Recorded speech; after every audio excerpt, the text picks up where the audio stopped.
Hello everyone, अस्सलाम वालेकुम and welcome to my channel. I am Fiza Shaikh. मैं यहाँ ब्लॉगिंग करती हूँ। टाइम हो रहा है दोपहर के 12 बजने वाले हैं, 5 मिनट रहते हैं। और मैं इस वक्त मैं बना रही हूँ इस वक्त दाल गोश्त। और मैंने अदरक लहसुन को पीस के जो गोश्त था वो थोड़ा सा गला हुआ था, बॉईल किया हुआ था चर्बी में, तो वो मैंने थोड़ा सा निकाला है दाल गोश्त बनाने के लिए। तो इसमें मैंने ये भून रही हूँ, इसके साथ ही भून के फिर मैं पानी डाल के तो दाल और ये सब गोश्त जो है वो एक साथ ही डाल दूँगी। तो दाल की उसकी गोश्त की जो यखनी होती है उसी में ये दाल जो है बनेगी। बहुत यमी सी, अच्छी सी, मज़ेदार सी जो है वो दाल बनती है। तो मैं इसको चढ़ाने लगी हूँ। इसमें पानी डालूँगी। दाल धो के भिगोई हुई थी दाल धो के जो है वो इसमें डाली है भिगो के। और अब इसमें मैं पानी ऐड करूँगी। अच्छा खासा पानी इसमें डाल दूँगी। 1 गिलास डाला है अभी तो मैंने। तो अच्छा खासा पानी इसको तकरीबन यहाँ तक फुल कर देंगे ताकि दाल भी गल जाए अच्छे तरीके से। तो इसमें तकरीबन मैंने इतना पानी डाल दिया है। अब ये दाल जो है वो मेरी पकती रहेगी, बॉईल होती रहेगी। साथ में मैं इसमें नमक, पिसी लाल मिर्च और हल्दी भी डाल देती हूँ ताकि ये इसी में पक जाए। ज़ीरा भी साथ ही डालूँगी ताकि ये इसमें हो जाए। फोकस आउट हो गया मेरा।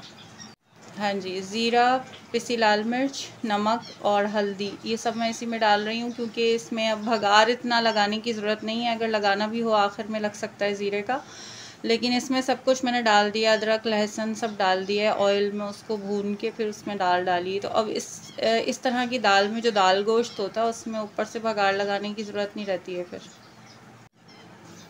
तो इसमें मैंने हल्दी, पिसी लाल मिर्च, नमक और ज़ीरा साथ ही डाल दिया है क्योंकि अब इसमें भगार नहीं लगेगा। ऑयल इसमें डाल के मैंने गोश्त को भुना था अदरक लहसुन के साथ। अब मैं इसको हिला रही हूँ और इसको ढक के रख दूँगी और ये पकती रहेगी। 1-2 घंटे में ये तैयार हो जाएगी। कुकर जिनके पास होता है उसमें वो जल्दी पक जाती है दाल गोश्त जल्दी बन जाता है और बहुत अच्छे से गल जाता है। इस तरह जिनके पास कुकर नहीं है वो ज़रा थोड़ा सा टाइम लगता है उसको दाल को गलने में। दाल अच्छे से, चने की दाल मैंने डाली क्योंकि चने की दाल जो होती है ना वो ज़रा अच्छी सी गली हुई हो तो अच्छी लगती है मुझे तो। बाकी ये दाल मैंने चढ़ा दी और दाल चढ़ाने के लिए यहाँ पे मैंने अदरक लहसुन का जो पेस्ट बनाया था उसकी वजह से ये यहाँ पड़ा हुआ है, ये यहाँ पड़ा हुआ है। और ये सुबह नाश्ते के बर्तन हैं क्योंकि अभी जस्ट 12 बजे हमने नाश्ता जल्दी कर लिया था। तो अब मैं ये समेटूँगी और फिर उसके बाद जो है खाना खाएँगे दोपहर का। तकरीबन 3-4 बज जाएंगे खाना खाते हुए। तो बाकी सब चीज़ें मैंने समेट दी हैं। खाना चढ़ा हुआ है, खाना इस पे चढ़ा हुआ है और बर्तन वगैरह मैंने सब क्लीन कर दिए हैं। और बहुत गर्मी हो रही है, देखें सर कितनी गर्मी हो रही है। एनीवेज़, तो खाना चढ़ा दिया है। टाइम हो रहा है 12:30 बजे का और अब मैं ज़ोहर की नमाज़ पढ़ूँगी। थोड़ा सा 15-20 मिनट का टाइम है बीच में, फिर नहा के फिर मैं ज़ोहर की नमाज़ पढ़ूँगी। फिर उसके बाद आगे ब्लॉग कंटिन्यू करते हैं इंशाल्लाह। Good afternoon. टाइम हो रहा है 1:15। गुड आफ्टरनून इसलिए कह रही हूँ, अस्सलाम वालेकुम भी कह सकते हैं, लेकिन अस्सलाम वालेकुम इसलिए नहीं कहा क्योंकि मेरा ये वही ब्लॉग चल रहा है कंटिन्यूसली। लेकिन नेक्स्ट डे हो चुका है। मैंने काटी है ये प्याज और आलू, पानी में भी धोए भी नहीं है। सब्ज़ी जस्ट मैंने काट के रख दी है क्योंकि धोई इसलिए नहीं है क्योंकि यहाँ पे है मेरे सुबह नाश्ते के बर्तन। कल हमने जो दाल गोश्त बनाया था ये उसका बर्तन है। दाल अभी मैंने खाली की है, नाश्ते में खाली हुई है दाल। उसके अलावा ये चाय के बर्तन हैं। नाश्ता हमने कर लिया था 10:30 बजे, लेकिन बच्चे जो है वो सो के नहीं उठ रहे थे क्योंकि उनकी छुट्टियाँ चल रही हैं, जिसकी वजह से मैंने उनको भी नाश्ता दिया है। 11 बजे से उठा रही थी, 11 बजे उठते उठते तो फिर ये टाइम हो गया। अब मैं धोने लगी हूँ पहले बर्तन, फिर उसके बाद जो है वो मैं पकाऊंगी। ये इसका मैं आप लोगों के साथ शेयर करती हूँ कि मैं क्या पकाने वाली हूँ इसका और ये मैंने क्यों काटा है। ये अदरक लहसुन है, मैंने पीस के रख दिया। बस जल्दी से मैं बर्तन धो लूँ, फिर उसके बाद जो है वो मैं आगे कंटिन्यू करती हूँ। किचन मैंने साफ़ कर दिया है, सारा किचन वगैरह सारी स्लिप सब साफ़ कर दिया मैंने, बर्तन धो दिए हैं। और मुझे किचन साफ़ करते हुए कितना टाइम लगा है, मैंने 1:15 बजे स्टार्ट किया था और मुझे ये टाइम लग गया किचन साफ़ करते हुए, चूल्हा वगैरह बर्तन सारे करके। अब मैं आ रही हूँ खाने की तरफ। सबसे पहले सब्ज़ी वगैरह धो के रखती हूँ, उसके बाद जो है ये फ़ैन जो है ये मुझे ऑफ़ करना पड़ेगा क्योंकि इसकी वजह से मेरे चूल्हे नहीं जलते हैं। तो ये बंद करके फिर उसके बाद मैं कुकिंग स्टार्ट करूँगी। इसलिए मैंने पहले चढ़ाने के बाद बर्तन इसीलिए नहीं धोए क्योंकि बर्तन जो है फिर मुझे गर्मी में धोने पड़ते उसी तरीके से, इसलिए जो है मैंने ये सब इस तरीके से किया है। एनीवेज़ तो अब मैं स्टार्ट करने लगी हूँ। पहले तो सब्ज़ी धो लूँ।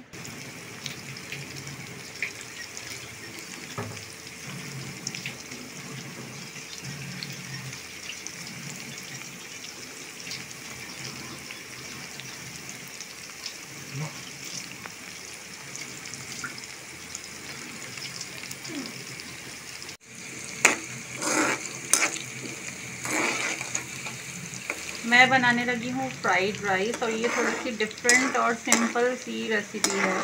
ज़्यादा डिफरेंट नहीं है, मुश्किल नहीं है, यानी डिफ़िकल्ट नहीं है। डिफरेंट तो है, डिफ़िकल्ट नहीं है ये। तो इसमें सबसे पहले मैंने ऑयल में प्याज डाली है। प्याज डालने के बाद मैं इसमें अदरक लहसुन का मैंने पीसा है, उसको मैश किया है और मैश करके इसमें डालूंगी। ज़रा सी गोल्डन सी पिंक सी हो जाए उसके बाद मैं इसमें अदरक लहसुन का पेस्ट डालूंगी। साथ में इसके जो सब्ज़ी है, ये सब्ज़ी मैंने वॉश करके रखी है, इसको मैं डालूंगी। और फिर उसके बाद इसके अंदर जो मसाले डालूंगी वो आप लोग मेरे साथ रहिए और देखिएगा कि मैं आज के फ्राइड राइस कितने सिंपल बनाती हूँ, थोड़े डिफरेंट बनाऊँगी। प्याज मेरी इतनी हो चुकी है, गोल्डन सी होने लग गई है, पिंक पिंक सी हो रही है। बस मुझे इतनी ही इसको फ्राई करना है। साथ में इसके जो अदरक लहसुन को मैंने जो मैश किया था हल्का हल्का सा, मेरे पास यही ऑप्शन है, मैं इसी में कर लेती हूँ। इसलिए आप लोग मैश करके भी डाल सकते हैं या फिर पेस्ट भी डाल सकते हैं, जो आप लोगों के पास अवेलेबल हो आप वो लोग वो चीज़ डाल लीजिए। इसके साथ जो है मैं डाल रही हूँ सब्ज़ी।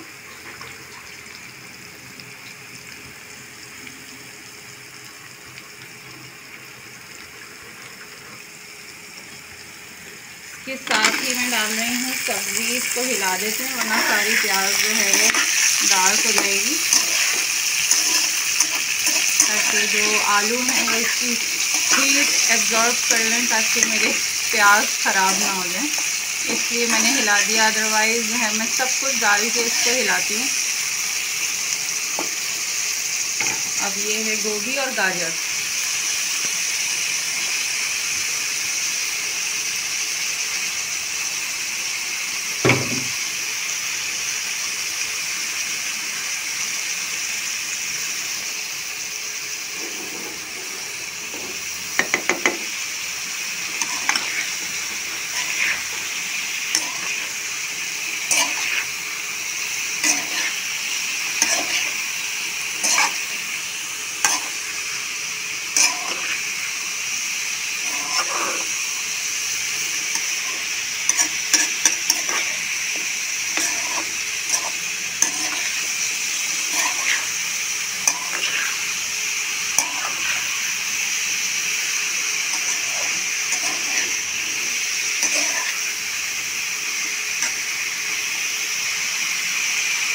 अब इसमें बाकी जो मसाले हैं वो आप लोग देखते हैं इसमें क्या डालने लगी हूँ।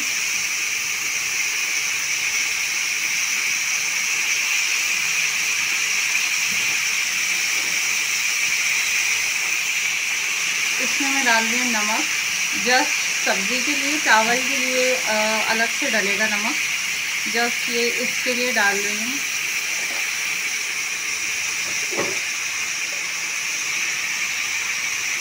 और इसमें मैं डालूँगी काली मिर्च, ये मैंने डाली है इसमें काली मिर्च। इसके अलावा मैंने इसमें कुछ भी नहीं डालना, जस्ट मैंने यही मसाले इसमें डालने हैं। और ये जो है बहुत सिंपल सी मेरे फ्राइड राइस बनेंगे।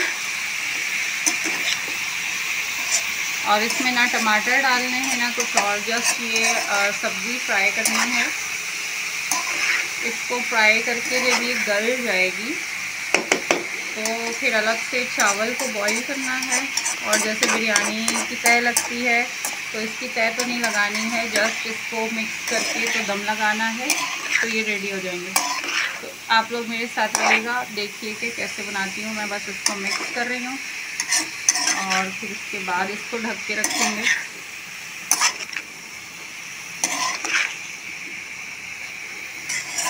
ताकि हर जगह नमक और जो काली मिर्च है वो अच्छी तरीके से मिक्स हो जाए। फिर उसके बाद इसको ढक के रखेंगे ताकि सब्ज़ी गल जाए और अच्छे से फ्राई हो जाए।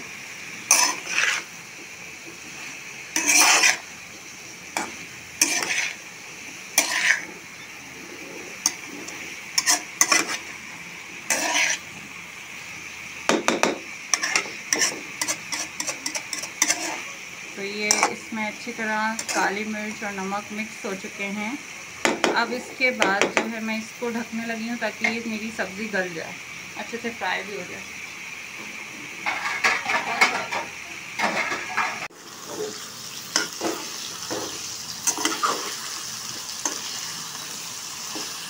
चावल लेके आए हैं, टोटा चावल लेके आए हैं।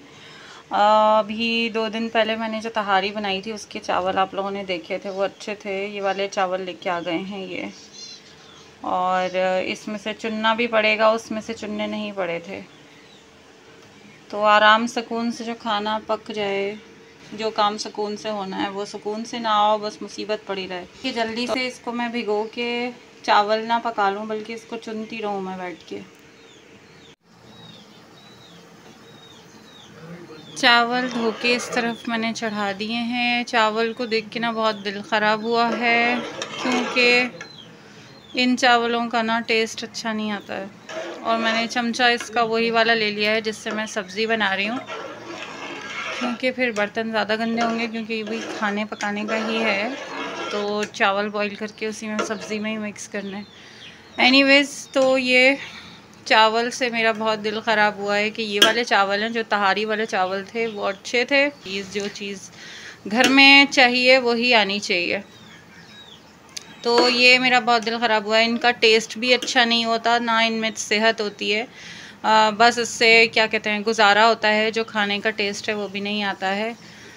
एनीवेज़, तो ये जो है वो चावल मैंने रख दिए हैं। इसमें नमक अलग से डाला है, सब्ज़ी का नमक अलग से था, इसका नमक अलग से, और इसमें थोड़ा सा ज़ीरा भी डाला है मैंने। टाइम हो रहा है 3 बजने वाले हैं। मुझे अभी ज़ोहर की नमाज़ पढ़नी है, क्योंकि जब से मैं काम वाम में लगी हुई हूँ 12 बजे से लेके ये वाला टाइम तक मैं अब यहाँ पे आके बैठी हूँ, लेकिन अभी मेरा काम कंप्लीट नहीं हुआ है। सब्ज़ी मेरी तैयार हो चुकी है और मैं चावल चढ़ा के भी यहाँ आके बैठी हूँ। यहाँ पे मैंने कपड़े धो के रखे हुए थे, चारपाई पे उतार के रखे थे, आयान से उतरवा के चारपाई पे रखे थे, ताकि मैं जब यहाँ बैठूँ आके तो मैं तय कर दूँ। तो ये कपड़े हैं, 2-3 सूट हैं, मुझे धोने पड़ते हैं। जब मेरे 2-3 सूट हो जाते हैं मुझे उनको वॉश करना पड़ता है, क्योंकि तकरीबन हल्के फुल्के जो गर्मी में, इतनी सख्त गर्मी, देखें कितनी सख्त गर्मी है। धूप की ज़रा रोशनी तो देखें, धूप की ज़रा धूप की शाइनिंग तो चेक करें कि कितनी ज़्यादा गर्मी है। ये पर्दा डाला हुआ है, उसमें से भी धूप निकल निकल के बाहर आ रही होती है। अभी 3 से 3:30 बजे यहाँ से धूप सुराखों में से आना शुरू हो जाती है, जो यहाँ नीचे, यहाँ इधर कमरे तक, दूर तक, वहाँ तक जारी होती है। एनीवेज़, तो गर्मी जो है वो इतनी शदीद तरीन है, तो कपड़े जो हैं वो रोज़ 2-3 जो है वो कपड़े जमा हो जाते हैं। और पता नहीं क्यों मेरी ज़िंदगी इतनी ज़्यादा मुश्किलात में क्यों पड़ी होती है। मुश्किलात का क्यों कह रही हूँ, क्योंकि ना देखें, जब से आप लोगों ने मेरे पिछले वाले घर के व्लॉग देखे, और उससे भी पिछले वाले घर के आप लोगों ने व्लॉग देखे, उससे पिछले वाले घर में भी मुझे यही इशू था कि वहाँ पे जहाँ वॉशिंग मशीन थी, तो जो फ्लैट्स थे जिस घर में मैं वहाँ रहती थी, पिछले से पिछले वाले घर में जो फ्लैट्स थे वो भी फ्लैट्स थे, और पिछले वाले भी फ्लैट्स में रहती थी जब हम रेंट पे रहते थे। वहाँ पे रेंट पे ये था कि जब हम रेंट पे रहते थे पिछले से पिछले वाले घर में, उसके वॉशरूम ऊंचे करके बहुत बने हुए थे और छोटे भी थे। उसमें वॉशिंग मशीन रख भी नहीं सकते थे, और वो ऊंचे वॉशरूम बने हुए थे, उसमें मशीन उठा के रखो फिर नीचे उतारो, तो बहुत ज़्यादा कपड़े धोने का वहाँ भी मुझे झंझट रहा है। बहुत मुश्किल से वहाँ पे मैं 4-5 साल रही हूँ। बहुत अरसे मैं वो वाले फ़्लैट्स में 4-5 साल मैं वो वाले फ़्लैट्स में रही हूँ। पिछले से पिछले वाले घर की मैं बात कर रही हूँ। आप लोग मेरे व्लॉग्स निकाल के देखिए, मैं बहुत मुश्किल से वहाँ पे कपड़े धो रही होती थी। तो वहाँ पे अल्लाह अल्लाह करके फिर हम दूसरे घर में आए तो वहाँ वॉशिंग एरिया था, लेकिन वहाँ वॉशिंग एरिया करके ही मैंने वो वाला घर देखा था। मैंने कहा था चलो यहाँ कपड़े सुकून से धुल जाया करेंगे। लेकिन वहाँ पे जब हम शिफ्ट हुए तो पता लगा कि वॉशिंग एरिया तो वो था, लेकिन वहाँ नल का नहीं था। अब वो ज़ाहिर फाइनेंशियली क्राइसिस थे, उसमें अल्लाह अल्लाह करके जो है वो 6-7 महीने हमें उस घर में इसी तरह गुजर गए थे। वॉशिंग एरिया हमारा सेट नहीं हुआ था। फिर हमने वहाँ पे तकरीबन 3-3.5 हज़ार का वहाँ पे नल का लगवाया है। वॉशिंग एरिया में पाइपलाइन तो थी, लेकिन नलका नहीं लगा हुआ था। तो वो नलका जो है वो उसकी सेटिंग करवाने में 3-3.5 हज़ार रुपये जो है वो लग गए। और वहाँ पे फिर नलका लगा है, तो वहाँ पे कपड़े की धुलाई, कपड़े मशीन जो है वो मेरी यूज़ हुई है, वॉशिंग मशीन। अदरवाइज़ जो है वॉशिंग मशीन मेरी बहुत दिन से जो है वो यूज़ नहीं होती थी। कैसे यूज़ होगी जब जो है कोई सहूलत ही नहीं, आराम ही नहीं किसी तरीके से कि हम कहीं पे कपड़े जो है वो सुकून से धो लें। एनीवेज़, तो वहाँ जब वॉशिंग एरिया बना तो वहाँ पे अल्लाह अल्लाह करके मैंने मशीन लगाना शुरू की और वहाँ पे सुकून से कपड़े धो लेती थी। अब मैं जब से दोबारा से अपने घर में आई हूँ तो यहाँ पे हमारे सोलर है, बैटरी सिस्टम है। तो हमारी जो वॉशिंग मशीन है अब वो जब से यहीं पड़ी हुई है, 4 महीने हो गए मुझे, और 4 महीने से जो है वो कपड़े जो है वो 2-2 सूट करके धुल रहे हैं। ये इनसे जब शिकायत करो कि भाई मुझे प्रॉब्लम हो रही है तो फिर ये ख़ुद ही धोने लग जाते हैं ना कपड़े, क्योंकि उससे पानी भी ज़ाया हो रहा है, पानी भी पैसों का है। फिर कपड़े जो है वो धुल नहीं पा रहे, सही से थक रहे हैं, तो ये जो है वो कहते हैं मैं धो देता हूँ कपड़े। अब वो सफाई से कपड़े नहीं धुलते, गंदे कपड़े जो है वो कैसे पहने, मर्दों को कहाँ सही से धोने आते हैं कपड़े। तो बस ये बात है कि सारी की सारी अब वो बहुत ज़्यादा थकन हो जाती है, टाइम वेस्ट हो जाता है। गर्मी तो ज़रा चेक करें, ये हमारा यहाँ पे वॉशिंग एरिया है और वहाँ पे कपड़े धोने होते हैं। वहाँ पे एक तो गर्मी भी है, हर वक्त 2-2, 3-3 दिन के बाद जो है वो 2-3 सूट अपने, 2-3 सूट मनाहिल के, इस तरह कर के जो है वो कपड़े धोने होते हैं। बहुत ज़्यादा थकन हो जाती है, गर्मी अलग पड़ रही है, टाइम है नहीं, पता नहीं क्या मेरे साथ इतनी ज़्यादा प्रॉब्लम होती है। सारे काम, छोटे छोटे काम मेरे इतने ज़्यादा फैले रहते हैं, पता नहीं क्यों। आसानी नहीं आके देते, आसानी करो फिर उसके बाद मुश्किल हो जाती है, आसानी करो तो आसानी अपने लिए मैं करती हूँ, फिर उसके बाद इनका खुर्रम का कोई ना कोई फ़ैसला ऐसा हो जाता है जिससे फिर मुझे मुश्किल पड़ जाती है। घर पे मैंने रहना होता है, घर पे रहना होता है और घर जो है वो मुझे मुश्किल तरीन होता है, और ये ख़ुद तो जाके ऑफिस में बैठ जाते हैं। तो मुझे तो बहुत ज़्यादा प्रॉब्लम होती है, बहुत ज़्यादा चीज़ें छोटी मुझे बहुत ज़्यादा प्रॉब्लम है। जैसे फ्रिज की प्रॉब्लम है आज हमारे पास, आज के दिन जो है वो बर्फ़ जो है वो, कल भी हमें ऐसे ही हुआ था, हमारा फ्रिज नहीं चल रहा, कितनी सख्त गर्मी पड़ रही है, और कल भी हमें बर्फ़ नहीं मिली। और आज भी अभी 3 भी नहीं बजे हैं और मैंने अभी अयान को बर्फ़ लेने के लिए भेजा कि बर्फ़ जो है वो हम यहाँ पे बोतलों में रख लेते हैं, लेकिन जो है वो बर्फ़ नहीं मिली है। और कल भी हमने गर्म पानी पिया, आज भी गर्म पानी पिया। आई डोंट नो क्या होना है क्या नहीं होना। तो ये चीज़ें सारी की सारी, तो ना फ्रिज हमारा चलता है, वॉशिंग मशीन नहीं चल रही, इस तरीके से किस तरीके से कितना अरसा इंसान जो है वो इतनी मुश्किलात जो है वो बार बार मुश्किलात में पड़े। वो देखिए वो मेरा एक सूट पड़ा हुआ है, वो मुझे धोना है। अब वॉशिंग मशीन जो है वो चलती नहीं कि जो है हफ्ते बाद मशीन लगा ली और वो कपड़े सुकून से धो के रख दिए और फिर हफ्ता ज़रा आराम रहे। यहाँ हर दूसरे तीसरे दिन जो है वो मुझे कपड़े धोने होते हैं। मुझे बहुत ज़्यादा प्रॉब्लम हो रही है इस चीज़ों की, छोटे कामों से मेरा बहुत टाइम वेस्ट होता है। चावल जो हैं वो मेरे हो चुके हैं, ये देखिए ये इस टाइप के चावल हैं, तो ये हो गए हैं चावल मेरे। अब इसको उतार के दम लगाते हैं। चावल नीचे चावल हैं और ऊपर मैंने ऐसे सब्ज़ी की लेयर लगा दी है। अब ऐसे ही दम आएंगे, थोड़ा सा दम आएंगे तो उसके बाद हम इनको मिक्स करेंगे और फिर अल्हम्दुलिल्लाह हम मज़े से खाएंगे। सब्ज़ी की क्वांटिटी हल्की सी मुझे ज़्यादा लग रही है, चावल ज़्यादा लग रहे हैं। जब मिक्स होंगे तो आप लोग देखिएगा। एनीवेज़, तो आगे चलते हैं।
तो इसमें सब्ज़ी जो है वो कम है, सब्ज़ी कम रह गई है क्योंकि ये खुद ही खुर्रम सब्ज़ी लेके आए थे इतनी क्वांटिटी में। थोड़ी सी सब्ज़ी गोभी वगैरह ज़्यादा होनी चाहिए थी। कुछ ऐसी ठंडी ठंडी सी कुछ धूप हो गई है, आई डोंट नो बारिश का कह रहे हैं, ऐसी धूप हो रही है, हल्की सी धूप है और हल्की सी नहीं भी है, इस टाइप की धूप है।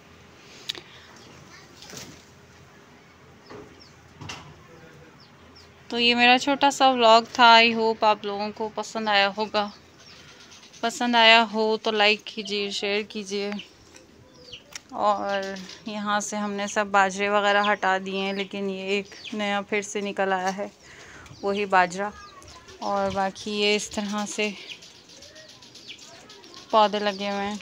रात की रानी का पौधा है, मेरे चूज़ों ने सब खा लिया, नोच दिया उसको। तो ये मेरा छोटा सा व्लॉग था, आई होप आप लोगों को पसंद आया होगा। पसंद आया तो लाइक कीजिए, शेयर कीजिए। मैं चलती हूँ, आप लोगों से अपने नेक्स्ट व्लॉग में मिलती हूँ, तब तक के लिए बाय बाय।